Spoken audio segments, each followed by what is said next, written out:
Vielen, vielen Dank, dass Sie ein bisschen Zeit für uns genommen haben, um über Kaffee und Spitzengastronomie zusammen reden. Ja, ich merke, dass diese Kaffeedimension sehr wichtig in der Tasse ist, aber ich weiß auch, dass diese Kaffeedimension sehr wichtig ist im Teller für Sie.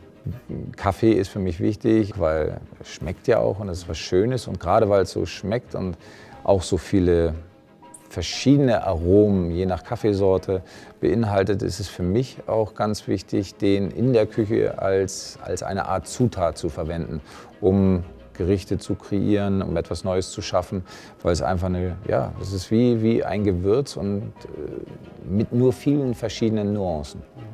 Gibt es ein paar Regeln, um mit anderen Produkten den Kaffee ergänzen? Es gibt eine oder vielleicht zwei grundlegende Regeln. Das ist ganz einfach. Kaffee ist sehr dominant und dementsprechend muss man es mit Bedacht einsetzen.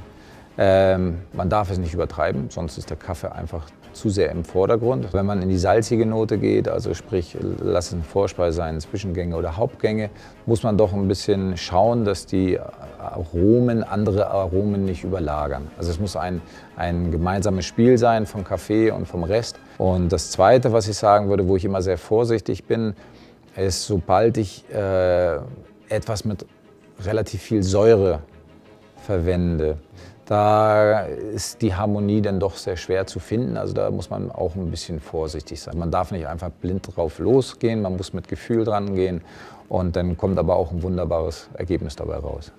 Wie kommt die Inspiration, um eine neue Kreation im Teller zu machen? Also erstmal finde ich es super, dass es so viele Variationen gibt, weil somit gibt es sozusagen kein Ende in der Kreativität. Ich habe immer irgendwie eine Idee, was ich machen möchte. Ein Gericht, was mir vorschwebt, welches gut oder welche anderen Zutaten gut mit Kaffee harmonisieren.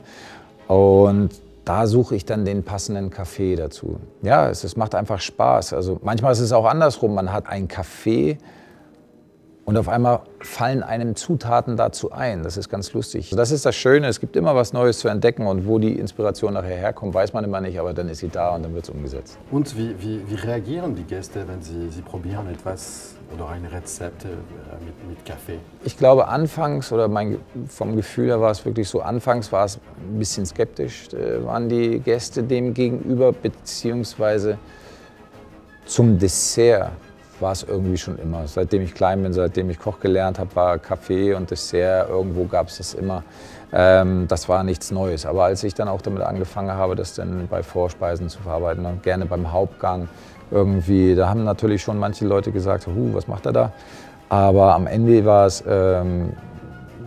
auch für die Gäste wie selbstverständlich, weil es einfach eine harmonische Kombination war. Und das merkt man auch an den Nespresso Gourmet Weeks. Anfangs war das fast noch ein bisschen verhalten. Also wir hatten immer gut zu tun, keine Frage. Aber ich habe halt immer gesagt, ich mache alle Gänge mit Kaffee. Und ja, mittlerweile nach den Jahren, das läuft super. Die Gäste freuen sich drauf und freuen sich auf das komplette Menü mit Kaffee. Und zu diesem Menü gehört auch wahrscheinlich ein Kaffee, um dieser Menü zu ergänzen. Ja, natürlich. Also es ist nicht so, dass die Gäste am Ende des Menüs keine Lust mehr auf Kaffee haben, im Gegenteil. Da haben wir dann ja auch immer wirklich die besten Sorten für unsere Gäste parat. Ja, und da kriegt jeder seinen Wunschkaffee oder halt unsere exklusiven Sorten. Und ja, das gehört immer noch dazu. Der Kaffee bietet einfach den runden Abschluss zu einem Besuch bei uns. Und ja, deswegen legen wir halt auch sehr viel Wert nicht nur darauf, dass er als Zutat funktioniert, sondern dass er nachher auch in der Tasse das erfüllt, was er erfüllen soll, und zwar halt den runden Abschluss. Und gibt es einen Bestseller oder eine spezifische Platte, die lieblichste Platte von Alkolide? Aber eine Kombination, an der ich einfach nicht vorbeikomme, das ist Krustentiere und Kaffee. Gerade in Form von Krustentierfond, Krustentiersud, eine Essenz aus Krustentieren und das abgeschmeckt. mit einem Kaffee. Für mich ist das irgendwie wie, als wenn es so zusammen geboren worden ist, wie Bruder und Schwester. Es ist eine Familie, Krustentiere und der Kaffee ist perfekt. Sie haben in letzter Zeit, denke ich, an Chefakademie von Nespresso teilgenommen. Was haben Sie dort entdeckt? Haben Sie etwas dort entdeckt und was?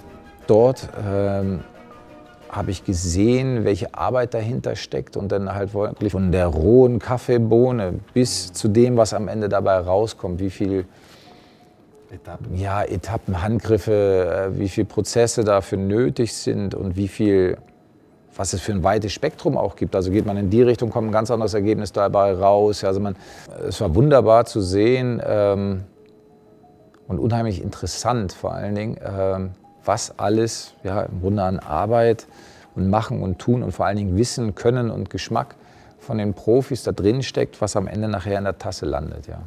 Und das hat mir Spaß gemacht, das war schön. So, vielen, vielen Dank, Heiko Nidau. Sehr gerne. Dankeschön.